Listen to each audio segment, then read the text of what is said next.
नमस्कार सभी को, मेरा नाम कनक लावड़िया है और विंग्स क्लासेस के ऑनलाइन प्लेटफॉर्म पे आप सभी का स्वागत है। जैसा कि आप लोग जानते हैं कि विंग्स क्लासेस की तरफ से की बैच करके जो प्रोग्राम हमारा चल रहा है सभी एमपी बोर्ड विद्यार्थियों के लिए, तो उसका रिस्पांस आपकी तरफ से बहुत अच्छा आ रहा है। तो आज जो सब्जेक्ट में लेके आया हूँ जिसका नाम है इकोनॉमिक्स, तो इकोनॉमिक्स का जो पहला चैप्टर है हमारे पास में है एन इंट्रोडक्शन, तो उसका जो पहला वाला पोर्शन है हमारे पास में माइक्रो इकोनॉमिक्स, तो वहाँ से ये टॉपिक उठा रहे हैं। और ये जो चैप्टर है 4 नंबर कैरी करता है आपके एमपी बोर्ड के अंदर। तो बिना किसी देरी से हम लोग वीडियो को स्टार्ट करते हैं। तो स्टार्ट करने से पहले हम सबसे पहले देख लेते हैं इकोनॉमिक्स है क्या। तो अगर जब भी कोई व्यक्ति अपनी लाइवलीहुड के लिए अगर कोई भी चीज़ कमा रहा है, मतलब फॉर द सिंपली, जब भी कोई व्यक्ति अगर लाइवलीहुड के लिए कुछ कमा रहा है, कुछ कमाने की बात है, जो भी पैसा वो अर्न कर रहा है अपने जीवन व्यापन के लिए, उसी को हमने इकोनॉमिक्स बोला है। ठीक है, अब यहाँ पर जो इकोनॉमिक्स है हमारे पास में वो दो टाइप की इकोनॉमिक्स होती है। पहली वाली हमारे पास में है माइक्रो इकोनॉमिक, दूसरी है हमारे पास में मैक्रो इकोनॉमिक। जब आप माइक्रो इकोनॉमिक की बात करते हैं तो इसमें जो आई है वो आई स्टैंड फॉर इंडिविजुअल, अर्थात एक सिंगल यूनिट के ऊपर बात करेगा, तो उसको हम लोग बोलते हैं माइक्रो इकोनॉमिक्स। जब हम लोग मैक्रो इकोनॉमिक्स की बात करते हैं तो मैक्रो इकोनॉमिक्स क्या बोलता है, A stand for aggregate, A stand for aggregate, और एग्रीगेट का मतलब होता है टोटल। तो माइक्रो इकोनॉमिक्स ये बोलता है कि जब भी आप किसी भी चीज के बारे में अध्ययन कर रहे हैं या स्टडी कर रहे हैं, तो वहां पर आप किसी एक इंडिविजुअल यूनिट्स के ऊपर बात करेंगे। जैसे इंडिविजुअली फर्म की बात कर लेते हैं हम लोग, इंडिविजुअली फर्म या इंडिविजुअली फैमिली या इंडिविजुअली प्रोडक्ट, ठीक है, या प्राइस प्राइस थ्योरी, ठीक है। अब वहीं जब हम लोग मैक्रो इकोनॉमिक्स की बात करते हो तो मैक्रो इकोनॉमिक्स में हम लोग क्या देखते हैं कि इसने क्या बोला है, total sum of the total की बात करें हम लोग वहां पर। तो यहाँ एग्जाम्पल के तौर पे आप देख सकते हैं कि यहाँ पर हम लोग टोटल फर्म्स की बात कर लेंगे, टोटल फैमिलीज के ऊपर बात कर लेंगे, ठीक है। अब इसमें एक टॉपिक हम लोग देखते हैं जैसे नेशनल इनकम हो गया। तो यहाँ पर क्या है, जब भी वो बात कर रहा था तो पूरे देश की इनकम के ऊपर बात कर रहा है। जब यहाँ पर हमने इनकम की बात करी थी तो वो जो इनकम की बात कर रहा था वो एक इंडिविजुअली पर्सन की इनकम के ऊपर बात कर रहा था। तो आपको आई होप ये दोनों टॉपिक क्लियर हो रहे होंगे कि माइक्रो इकोनॉमिक्स किसको बोलते हैं और मैक्रो इकोनॉमिक्स किसको बोलते हैं। इसको आप हिंदी में बोलते हैं व्यष्टि अर्थशास्त्र, इसको आप बोलते हैं समष्टि अर्थशास्त्र। एक और हम लोग देख लेते हैं इन दोनों के बीच का डिफरेंस।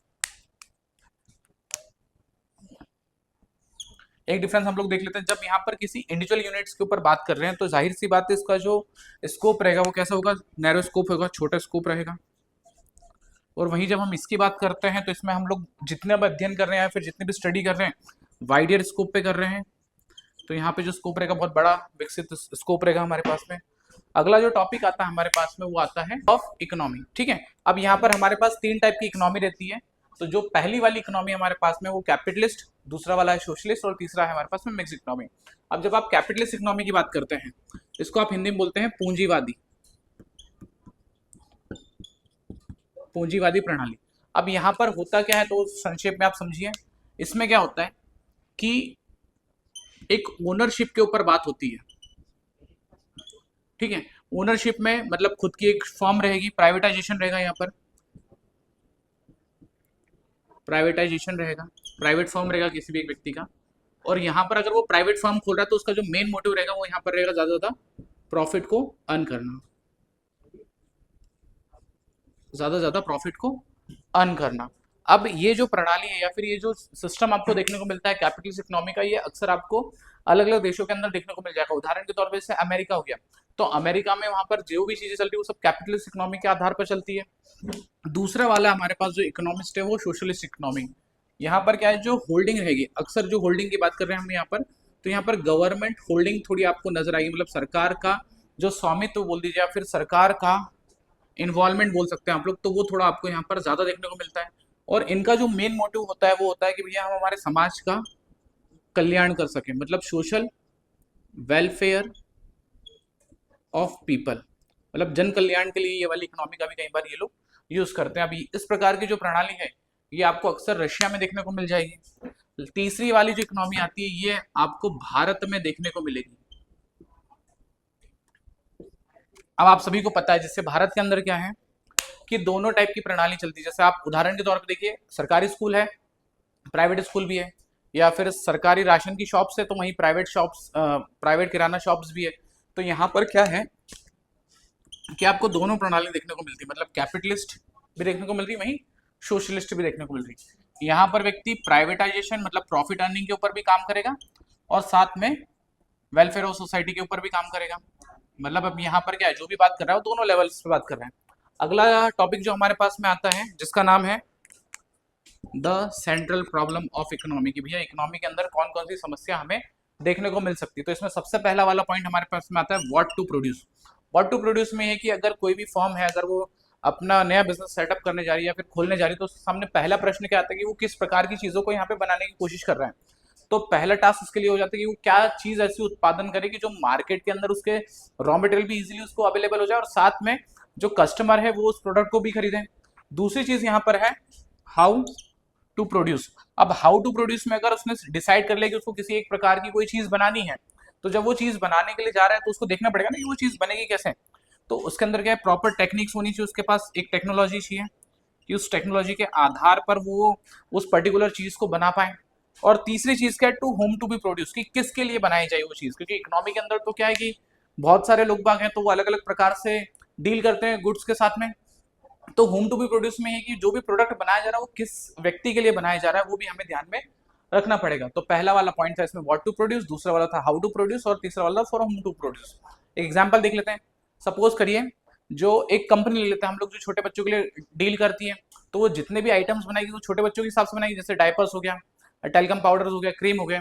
अब जैसे मान लो जॉनसन जॉनसन कंपनी है, तो वो जो डील करती है छोटे बच्चों के अंदर डील करती है। अब उदाहरण के तौर पे अगर उन्होंने क्रीम बनाई होगी तो पहले वो देखेंगे भैया कौन सी प्रकार की क्रीम बनानी है। दूसरी फिर उसके अंदर ऐसी टेक्नोलॉजी यूज करेंगे कि छोटे बच्चों को किसी प्रकार से हार्म नहीं हो। तीसरी फिर उनकी टारगेटिंग पता ही है उनको कि भाई छोटे बच्चों को टारगेट किया उन्होंने, तो वहां पर उनके अकॉर्डिंगली चीजें वो बनाएंगे। तो यहाँ पर आपके सामने अभी हमने 3 टॉपिक एक्सप्लेन किए। पहला वाला था माइक्रो इकोनॉमिक्स और मैक्रो इकोनॉमिक्स, दूसरा हमने देख लिया टाइप्स ऑफ इकोनॉमिक्स, तीसरा वाला हमने देखा the central problem of an economy. Pause करने में, हाँ तो साथियों अगला टॉपिक हमारे पास में है अपॉर्चुनिटी कॉस्ट। तो अपॉर्चुनिटी कॉस्ट क्या बोलता है, it is the cost of the best alternative goods, कि जो भी हमारे पास गुड्स है उनके अंदर से जो भी हमारे पास अल्टरनेटिव, अल्टरनेटिव का मतलब क्या निकल के आ रहा है यहाँ पर, जब भी आप किन्हीं 2 गुड्स की बात कर रहे हैं, ठीक है, उदाहरण के तौर पे अगर आप देखते हैं हमारे पास एक तरफ व्हीट ले लेते हैं, एक तरफ राइस ले लेते हैं। अगर इन दोनों गुड्स में से जो भी गुड्स मेरे लिए जो बेनिफिशियल है, जैसे उदाहरण के तौर पे अगर मैं व्हीट भी प्रोड्यूस कर रहा हूँ और वहीं राइस भी प्रोड्यूस कर रहा हूँ उसी एक एकड़ लैंड में से, तो अब ये क्या है कि जो भी मेरा एक लैंड का पर्टिकुलर फार्म रहेगा, तो उस फील्ड में से अगर दोनों में से मुझे जो भी चीज ज्यादा उत्पादन करके दे रही होगी, ज्यादा प्रोडक्शन करके दे रही होगी, तो मैं तो वही चीज उसको ज्यादा उगाना की कोशिश करूंगा। तो अगर मेरे को सपोज करिए उस 1 एकड़ की जमीन में से गेहूं जो है वो 50 kg आ रहे हैं और वहीं अगर उसी जमीन में से मैं अगर 40 kg क्या निकाल रहा हूँ, राइस निकाल रहा हूँ, तो इन दोनों में से मेरे लिए अपॉर्चुनिटी कॉस्ट क्या बन जाएगी। आप सभी लोग बेहतर तरीके से जान रहे होंगे कि अपॉर्चुनिटी कॉस्ट क्या हो जाएगी मेरे लिए। कि अपॉर्चुनिटी कॉस्ट क्या बोलता है कि cost of the best alternative goods, की भैया इन दोनों में से जो आपको बेस्ट कॉस्ट मिल रही है उस कॉस्ट के ऊपर आप काम करें। तो यहाँ पर अगर मेरे को जो 1 एकड़ की लैंड में से अगर मेरे लिए वीट ज्यादा प्रोड्यूस करके आ रहे हैं तो मैं तो फिर वीट ही उगाऊंगा। नेक्स्ट टॉपिक हमारे पास में है PPC curve, production possibility curve. Production possibility curve क्या बताता है, it is the curve which shows the various alternative production possibility which can be produce with the given resources of techniques and production की। यहाँ पर ये क्या बता रहा है कि एक प्रकार का ऐसा ग्राफ रहेगा जहां पर आप यहाँ पे क्या देख रहे हो, वेरियस अल्टरनेटिव, मतलब कि अलग अलग आपके पास अल्टरनेटिव रहेंगे किस चीज के लिए, उस प्रोडक्शन करने के लिए। अगर जो भी चीज आप बना रहे हो उसको बनाने के लिए आपके पास अलग अलग इक्विपमेंट रहेंगे, टेक्निक्स रहेंगे कि वो चीजें आप ठीक से बना पाओ। और कैसे बना पाओगे, जितने भी आपके पास संसाधन है या फिर जो भी आपके पास रिसोर्सेज, उन रिसोर्सेज के बेसिस पे, और यहाँ पर टेक्निक्स तो इन्वॉल्व रहेगी। अगर मान लीजिए मैं कोई चीज बना रहा हूँ और मुझे पहली वाली मेथड से ज्यादा दूसरी वाली मेथड अडॉप्ट करने से मेरे को ज्यादा फायदा मिल रहा है, वहां पर उसकी जो कॉस्ट है, वो जो कॉस्ट है पर्टिकुलर गुड्स की, अगर वो मुझे कम बैठ रही तो फिर मैं तो उसी मेथड के साथ में काम करना पसंद करूंगा। ऐसी चीजों को हमने क्या बोला गया है, पीपीसी कर्व बोला गया है। अब यहाँ पर एक क्वेश्चन और हम लोग देख लेते हैं जो कि अक्सर लास्ट ईयर बैठा हुआ था, economy activities and non economical activity. अब इकोनॉमिकल एक्टिविटी ऐसी एक्टिविटी रहती थी जो कि रिलेटेड टू दी मनी, ये एक्टिविटी हमेशा पैसे से संबंधित रहेगी। और वहीं नॉन इकोनॉमिकल एक्टिविटी जो थी ये related to the psychological feelings या फिर सेटिस्फेक्शन, कि जो भी आप काम कर रहे हैं उस काम को करते समय आपको सेटिस्फेक्शन मिलनी चाहिए। उदाहरण के तौर पे अगर मैं किसी विद्यार्थी को पढ़ाता हूँ तो वहां पर क्या रहेगा, जो भी मेरा ट्रांजेक्शन रहेगा उसके साथ में एक मॉनेटरी टर्म में रहेगा। वहीं अगर मैं खुद के बेटे को अगर पढ़ाता हूँ तो वो चीज़ कैसी हो जाएगी मेरे लिए, नॉन मॉनेटरी हो जाएगी, यानी नॉन इकोनॉमिकल एक्टिविटी हो जाएगी। वहीं यहाँ पर जब भी आप बात करते हो तो यहाँ पर आप हमेशा प्रॉफिट मोटिव की बात करते हैं, यहाँ पर आप ज़्यादा से ज़्यादा प्रॉफिट कमाने की कोशिश करते हैं। वहीं जब आप नॉन इकोनॉमिकल एक्टिविटी की बात करते हैं तो यहाँ पर आप अपने आप को सेटिस्फेक्शन लेवल पे देखते हैं कि क्या उस काम को करते समय मुझे सेटिस्फेक्शन नीड्स मेरी फुलफिल हो रही कि नहीं हो रही है। ठीक है, तो ये तो था आज का हमारा चैप्टर नंबर पहला, इकोनॉमिक्स का, माइक्रो इकोनॉमिक्स। आशा करता हूँ आपके लिए लेक्चर बहुत महत्वपूर्ण हो जाएगा, 4 नंबर का लेक्चर है, और ऐसे ही आप लोग का साथ और सपोर्ट हमें चाहिए विंग्स चैनल के साथ में। तो धन्यवाद, जय हिंद, जय भारत।